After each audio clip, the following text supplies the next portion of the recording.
Mga ka-Republic, isang gabi ng parangal, ngunit nauwi sa isang napakasakit na gabi para sa buong barangay. Bago ang Game 4, ginawad kay RJ Abarientos ang kanyang kauna-unahang BPC Award at kay Justin Brownlee ang kanyang pang-apat na Best Import Trophy. Iginawad din kay Scottie Thompson ang pagkilala bilang pinakabagong miyembro ng 5,000 point club sa kasaysayan ng PBA. Hakot Award, 3 malalaking plake. Ngunit kasunod nito ang tinatawag na awards curse. Nilamon ng zone defense ng TNT ang Ginebra. Tabla na ang series. Virtual best of 3 na lang ang natitira. May lakas pa ba ang Ginebra para bumangon? Sino ang aabante sa Game 5? Pag-uusapan po natin yan, pero bago ang lahat ay maglalambing po ako sa inyo na isubscribe ninyo itong ating channel. At kung di masyadong makakaabala ay i-like at paki-share na rin ninyo. Malaking bagay po yan sa aming mga vlogger. Maraming salamat. Mga ka-Republic, tingnan muna natin ang larawang ito. Ang sarap panoorin. Si RJ Abarientos sa kanya palang pangalawang taon sa PBA ay inangkin agad ang Best Player of the Conference Award. Tinalo niya ang mga veteranong sina Junmar Fajardo at Robert Bolick. At si Justin Brownlee, nakuha niya ang kanyang pang-apat na Best Import Award. Siya ang pinakamaliit na import sa conference na ito na walang height limit. Ramdam nating lahat ang kuryente sa loob ng Araneta Coliseum noong Game 4. Akala nating lahat gabi ito ng tuluyang pag-abante ng Ginebra tungo sa 3-1 lead. Ngunit dito nga pumasok ang tinatawag nating awards curse. Kontrolado pa ng Ginebra ang first half, ngunit nag-iba ang ihip ng hangin pagpasok ng third quarter. Naglatag ang TNT ng isang napakalagkit na zone defense at full court trap. Ang nakasanayan ng Ginebra na mabilis na ikot ng bola biglang natigil. Napilitan ng mga guards ng Jenkins na mag-isolation play. Ang masakit pa rito, nalimitahan si Scottie Thompson sa kakarampot na 4 na puntos sa buong laro. Hindi hinayaan ng TNT na magkaroon siya ng daan para sa kanyang mga penetration. Na-out physical sila ng talk and text pag-amin ni Coach Tincong. Sino ba ang naging bato ni Chot Reyes sa Game 4? Walang iba kundi si Jordan Hedding. Off the bench, sumabog si Hedding ng 29 points. Lagi siyang nakakawala sa kanyang defender. Habang pagod na si Justin Brownlee sa pagbabantay kay Chris McCullough, si Hedding naman ang bumuhay sa opensa ng TNT. Sabi ng bagong BPC na si RJ Abarientos pagkatapos ng Game 4, back to the drawing board. Marami silang dapat iwasto sa kanilang defensive lapses sa nakaraang laro.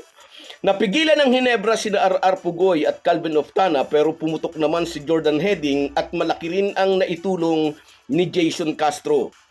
Nakita natin malalaking TNT players na ang pinagbabantay kay RJ Abarientos. Hindi na siya kaya ng tulad ni Castro at ng bata. Si Brandon Ganuelas Roser na ang pantapat sa kanya ng TNT, at sa second half ng Game 4, ginamit na rin sa kanya si Calvin Oftana. Nakita natin na ilang si RJ sa laki ng former NCAA MVP. Isa ito sa mga taktika ng TNT na dapat makahanap ng sagot si Tim Cone. Kailangan makahanap siya ng paraan para muling makapag-operate si RJ Abarientos. Pero sabi nga ng mga basketball observers, tiyak na muling makakahanap ng paraan ang Ginebra coach. Makaka-create siya ng offensive scheme kung paano babasagin ang zona ng talk and text. Markado na rin si Jordan Hedding sa mata ni Tim Cone. Asahan na ipatatrabaho niya ito kay Stephen Holt. Posible rin ang mas mahabang playing time ni Naralco at Jeremiah Gray. Ang tira ng mga ito sa labas, ang isa sa pwedeng bumasag sa 3-2 zone defense ng TNT. Hindi lang yan, alinuman kina Gray at Co ay pwedeng makapagbigay ng ilang minutong pahinga kay Justin Brownlee. Sa isang mahabang series, big factor ang player fatigue. Nasasagad sa mahabang playing time ang Ginebra core, at nakita natin na samantala ito ng TNT sa dulo ng final quarter.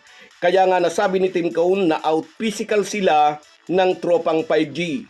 Isa ito sa mga nangangailangan ng adjustment. Upang muling makuha ng Ginebra ang advantage sa series, kailangang maging dominante sa pintura sina Japet Aguilar at Troy Rosario para mapigil si Chris McCullough na kontrolin ang ilalim, na magbibigay naman ng daan kay RJ Abarientos ng space upang ma-orchestrate ang pinabilis na triangle offense.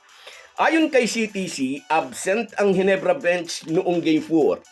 Si Stephen Holt nakapag-contribute lang ng 5 puntos pagkatapos magpasabog ng 23 points sa sinundang laro.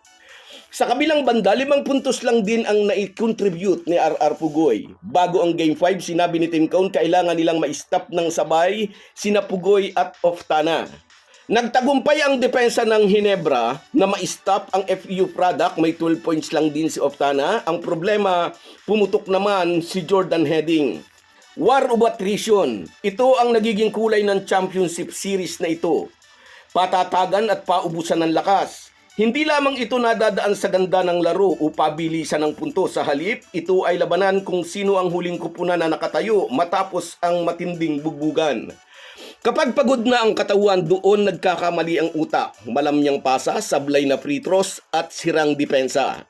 Ang war of attrition ay panalo para sa kupunan na kayang mag-focus kahit gumagapang nasa pagod.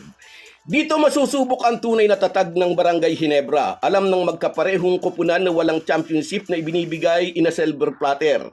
Kailangan nila itong pagsikapan. So guys, yan lang muna. Hanggang sa muli. Kung wala po kayong mga viewers namin ay walang magtatagumpay na vlogger. Kaya salamat po sa inyong panonood. Shoutout sa iyo, Roberto Almario mula dyan sa Italy.